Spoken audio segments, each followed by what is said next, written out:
Қазіргі заман технологияларының ішінде смарт құрылғылардың алатын орны ерекше. Осы смарт құрылғылардың басты артықшыларының бірі олардың үнемі интернетке шығуға жағдай жасауында.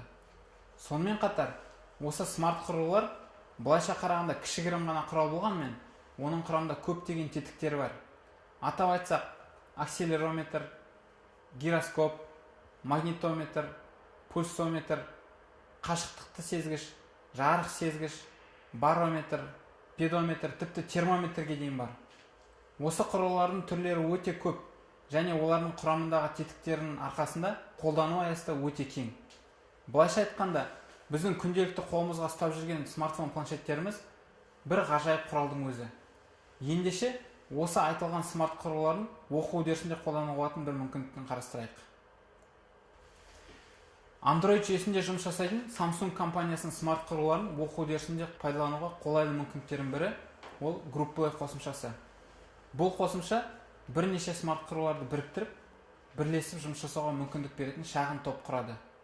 Ол үшін NFC және Wi-Fi hotspot технологиялар қолданылады. Group-Play мүмкіндігінің 4 түрлі функциясы бар. Біріншісі әуендермен бөлісу, екінші суреттермен бөлісу, үшінші құжаттармен бөлісу, төртінші ойындар ойнау. Және де сонымен қатар кейіннен шыққан смартфондарда видеомен бөлісу мүмкіндігі бар. Ендеше, осы Group-Play функциясын қалай қолданамыз, соны қарастырайық. Олай болса, әрбір құрылғыдан Group-Play қосымшасын жүктейміз. Ол үшін меню пунктінен Group-Play қосымшасын тауып аламыз. Келесі құрылғыдан да Group-Play қосымшасын тауып аламыз. Бұл жерде құрылғылар Wi-Fi hotspot технологиясы жұмыс жасайтындықтан, бір құрылғы топты құрушы ретінде, қалғандары топқа қосылушы ретінде болады. Яғни бір құрылғыдан создать группу батырмасын басамыз, қалған құрылғыдан поделиться батырмасын басамыз.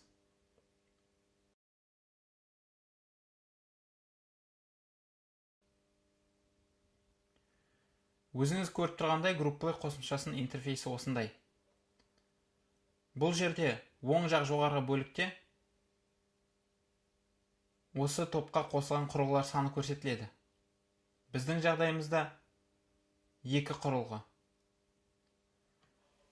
Және де құрылғылардың шығу мерзіміне және моделіне байланысты интерфейс өзгеше. Кейбір құрылғыларда 4 функция бар, кейбіреулерінде 5 функция бар. Ал ендеше осы функцияларға жеке-жеке тоқталайық. Біріншісі, әуендермен бөлісу функциясы. Ол үшін әуендермен бөлісу батырмасын басамыз. Сол кезде осы құрылғының ішінде бар әуендер тізімі шығады. Осы тізімнен кез келген әуенді таңдайық. Мысалға 3 әуенді таңдадым. Содан соң готово батырмасын басамыз.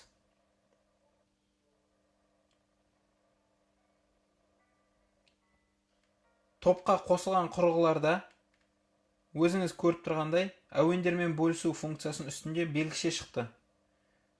Яғни, әуендермен бөлісу функциясында бір құрылғы қосылып тұр деген белгі шықты. Біз де әуендермен бөлісу батырмасын басамыз сол құрылғыдан. Сол кезде біздің басты құрылғыдан жіберген әуен барлық құрылғылардан ойнайды. Бұл жерде басты құрылғы барлық қосылған құрылғылардың әуендерін дауысымен басқара алады.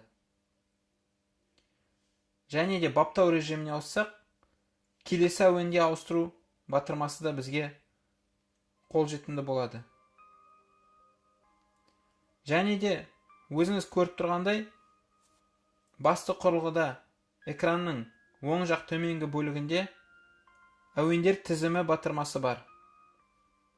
Және қалған қосылған құрылғыларда да меню батырмасын бассақ, әуендер тізімі ашылады. Сіз өзіңіз көріп тұрғандай, бұл жерде басты құрылғы жіберген 3 әуен бар. Сонымен қатар басты құрылғымен бірге топқа қосылған құрылғылар да өздерінің әуендерін қоса алады. Ол үшін топқа қосылған құрылғыдан әуендер тізімінен жоғары бөлігінде добавить батырмасын басамыз. Сол кезде осы құрылғының ішіндегі бар әуендер шығады. Біздің жағдайымызда ол бір әуен екен. Сол әуенді таңдаймыз және готово батырмасын басамыз. Енді біздің әуендер тізімі 4 әуеннен тұратын болды. Әрбір әуеннің жанында қай құрылғы қосқаны көрсетіліп тұрады.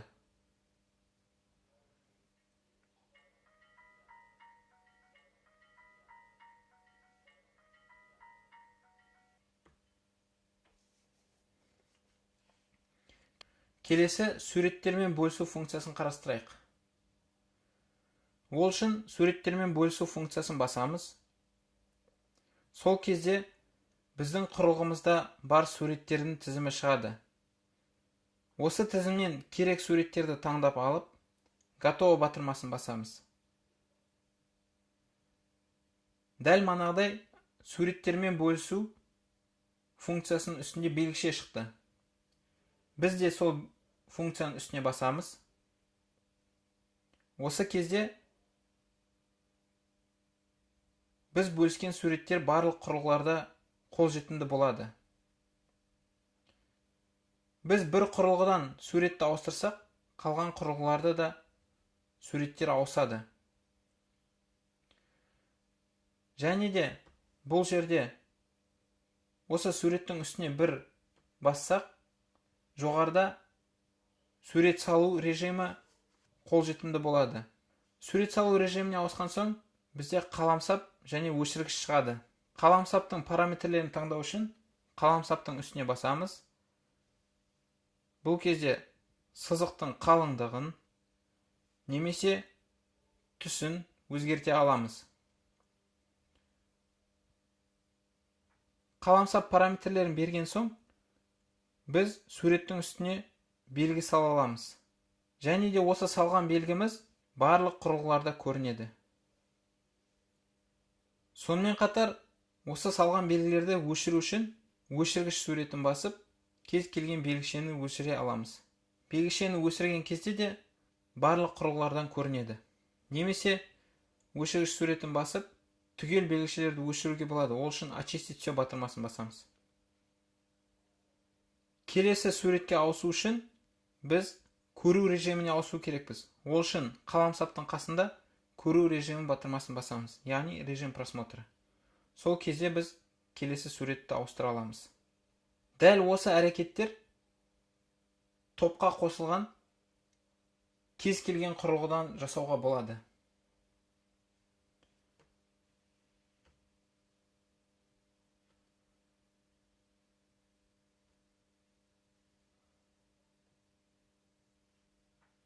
Өзіңіз көріп тұрғандай.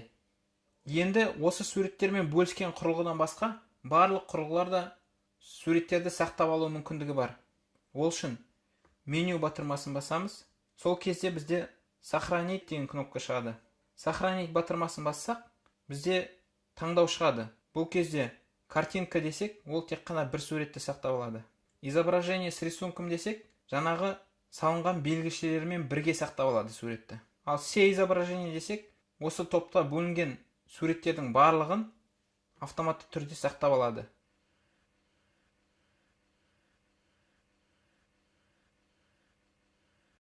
Әрі қарай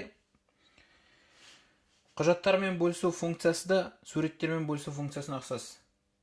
Басты айырмашылығы, бұл жерде біз Word форматындағы, PDF форматындағы құжаттарды бөлісе аламыз.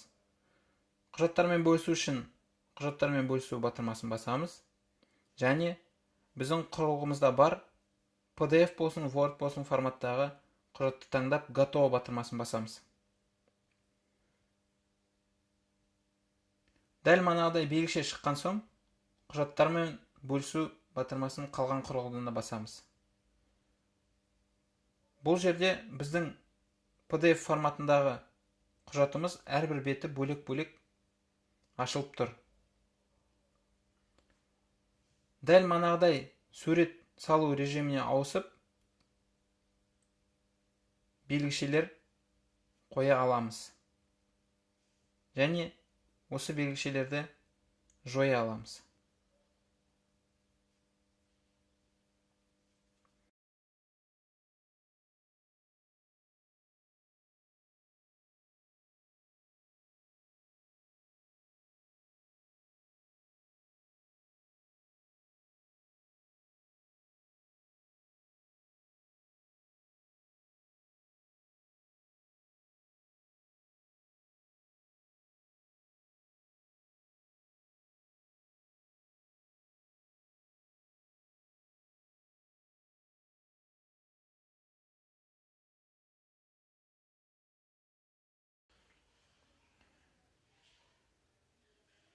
Осымен групплай мүмкіндігін қарастыруды аяқтаймыз.